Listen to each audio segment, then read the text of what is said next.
Modern Pokemon investing, the good, the bad, and the ugly. I know, been waiting for this. You might think it's going to be a little hit piece on modern Pokemon investing. Now, we've sold about 60,000 items last year, and probably, I would say a majority of them were modern cards, not just Pokemon, but, Yu-Gi-Oh!, One Piece, Dragon Ball Z, there's a lot of stuff that we sold the modern cards. And this video is going to be about modern investing. This is going to be like, hey, I like to buy the cards, I like to display them, they're like a collector. I'm not talking about collectors, I'm not talking about people that just like the stuff. I'm talking about people that like literally say, hey, I'm investing in this stuff.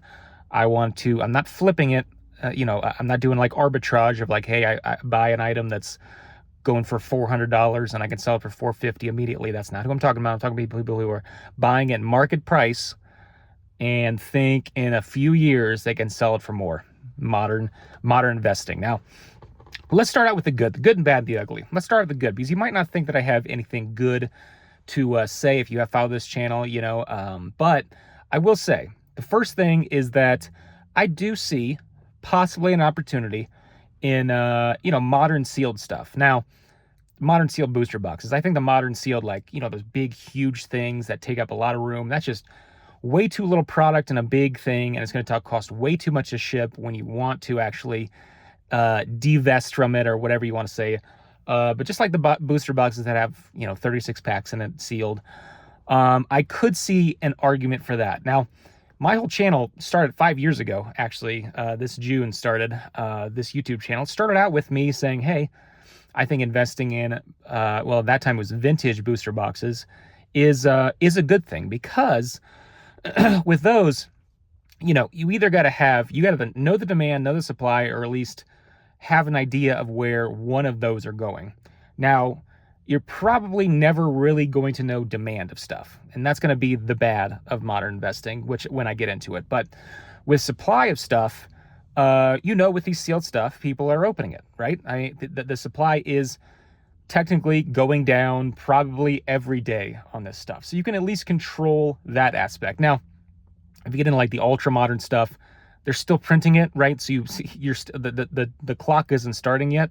So, that might be a little different conversation. But, stuff that's not reprinted, the stuff that's just like, hey, we've printed it all, here you go, we're moving on to the next set, we're not printing the next set. I could see an argument to where, hey, at least we know the supply. Now, we don't know the demand. We just don't.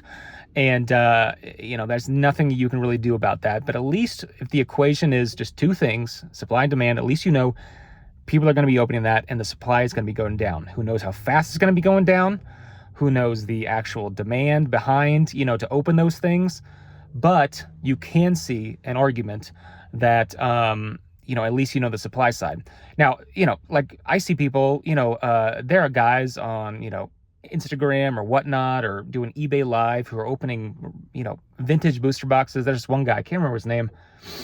Is it Ryan's Card House or something? I mean, he's opening like 6 base set booster boxes at a time, multiple times, not just once, not just like one time event that he's never going to do it again. He's done it multiple times, open like a case of 6 vintage base set boxes and open all the packs, right? That's a lot of vintage. And, you can see in 25 years, are people 25 years of attrition of opening, let's say, I don't know, a Sun and Moon set, whatever you're talking about, a Sword and Shield set, 25 years of opening it, you're going to open a lot of those boxes in 25 years, especially if you think that, like, rip and ships, people who open like eBay Live streamers or other streamers on other platforms, or these people who are going to become bigger and bigger and bigger, they're going to need more and more supply. They're going to actually want to open for those people. You could see in the future that, hey, a lot of people like never open boxes, right? It's like almost all opened by these people who are on these platforms. If they create bigger and bigger like shows and people like want to be a part of it, you could see that that's kind of an industry that just grows much bigger. So I can see that. I could see modern sealed being a thing. Not only that, and people don't really mention this, Selling sealed product is definitely harder than selling like a graded card. It just is. Authenticity is always going to be a factor. People are always going to question, ooh, is this tape a little up? Is this tape a little damaged? Ooh, is this seal doesn't really look correct? And this is a mass-produced item. They're not all the same. You know, there are probably, I don't even know how many variations of base set and how many boxes I've opened. The color's different, the text is different, the shrink wrap's different. There's so many differences, and just like that set, that, I'm sure there's a ton of, I don't really know. I'm not an expert on the modern sealed stuff, and I'm sure there's differences that, people will question down the line. But there's also a point, if you are investing in, like, let's say you're buying sealed cases, right? There is a situation a situation in the line that, PSA grades booster packs. There's really no reason, if they can grade booster packs and claim they know the authenticity, that they can't grade booster boxes. Now, maybe they have to come in a sealed case and they know a way to open that.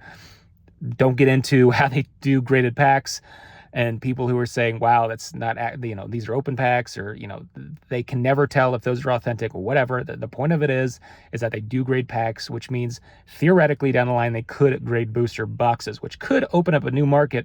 Those people who are sitting on cases, case fresh, real minty stuff, they could send it in and say, hey, all right, let's grade those. And all of a sudden you have graded booster boxes, which bypasses all the authenticity issues.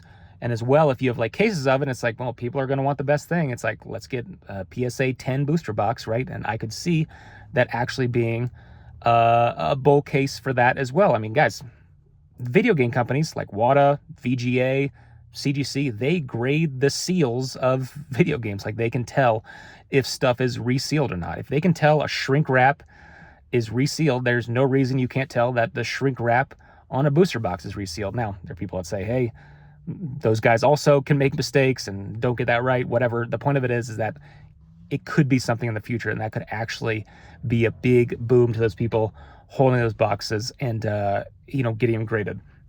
Now, the ugly part, basically everything else that I see. Singles is that, I see the demand for these things, and, we sell a whole lot of, modern singles for people who want a consignment and people want to sell through us instead of just doing it themselves on eBay. Some of these things go for like hundreds, thousands of dollars. And you look at a pop report and it's like, wow, there are thousands, sometimes 10,000 plus of these in PSA 10. There's no conditional rarity versus something like, a WotC PSA 10 card that really is hard to grade. And there are a lot of them. And also, like, these boxes are still being opened all the time, right? I think I made a post on Instagram. It's like we sold an Expedition Mew PSA 10 that has a pop of like, 40 something. There were more Moonbryons graded in the past like couple days than the Mew had been graded in like 20 plus years. And this is not going to, people aren't just like ripping open Expedition 20, 30,000 booster boxes. If they do, they might get that Mew. And if they do get that chance to get that Mew, they're grading and it's probably not getting a 10, right? It's probably getting like an 8. So, it's just the amount of the stuff out there is so big. And the problem is that if the demand is so strong now for those prices and the pop is so high, the supply is just going to keep going up, right? The supply is not going to go down for a while, a long time. So really what you're banking on, if you're investing in something like that, is you're banking on demand going higher, because supply is not going to go lower. Something like the sealed product. The supply might go, the population of these cards might go higher at a slower rate. It's like the inflation rate we have now was like 7-8%, and now it's technically 3 or 4, whatever it is. So, the rate of inflation is going up slower. So you could say that for the supply, but really if you're banking on like, hey, 5 years from now I'm buying, right now I'm buying 10, I don't know what it is, Japanese Sightseer, right? That has thousands of cards in PSA 10. It's worth, I don't know, $12, $13, $14, $1,500 in PSA 10. You're banking on the fact that, the supply is going to go up slower, which it might, but also the demand is going to stay the same or go up for that card. And you're talking like 5 years from now, there's going to be so many more cards, so many more like, hits that people are chasing. There's going to be a lot more money flowing into other things, right? You got to understand modern stuff. every single set that comes out, that's more money put into that set versus the set that you might be investing in. That money keeps being spread thinner. So yeah, if the demand is so high right now, you're banking on the fact the demand is going to get even greater because the supply isn't going to go down, right? And that's just, maybe it will. Maybe the modern is, it'll turn into vintage and people are keep just shoveling money into it. I don't know, but the amount of population, I mean, you guys remember how popular is like a base set Charizard or a Shining Charizard or, any of these WotC cards, right? And the population is so low. There is a lot of demand out there. And they're still, they're not surging in price, right? You're going to have to get a huge demand surge to actually get those to surge again. And that's with the supply just being non-existent. I mean, when's the last time a PSA 10 first edition base set Charizard was graded in PSA 10? I mean, I think it's been like years. Years since it's been a PSA 10. And that's gone down from, its peak. So, of course, that has something to do with, COVID and the pandemic. And there's a lot of factors, guys. This is not just like black and white. There's a lot of gray areas. But, yeah, there's a lot of it out there. And the supply's not going to go down. And the demand, you are betting that the demand is going to go up if you're talking about having your investment go up. This is the way it has to be. So yeah, that's the bad part. And then, the ugly, I would say, is the people who invest in a modern immediately and just always lose. They always lose. These are the people who are like, when new sets come out, they buy the first PSA 10. And I literally don't understand it. If someone has a psychology degree and wants to tell me in the comments, but I just don't understand how every single time they buy it and lose money, money just doesn't matter to them. I just don't understand. It's like any new set, the newest whatever, the newest Mew, the newest Charizard, the newest gold card, the newest alt-art, rare, whatever it is, it'll go up in PSA 10, it'll go for whatever it goes for.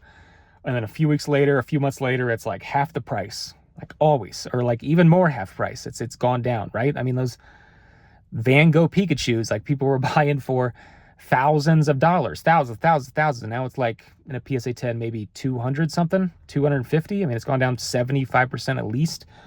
But there's always that happens every single time. I don't get that. That's the ugly, because I don't get why people continually buy the first, highest graded copy that comes out. And they know that literally PSA is at that moment that they're paying for that, overinflated card, that PSA is grading hundreds or thousands more.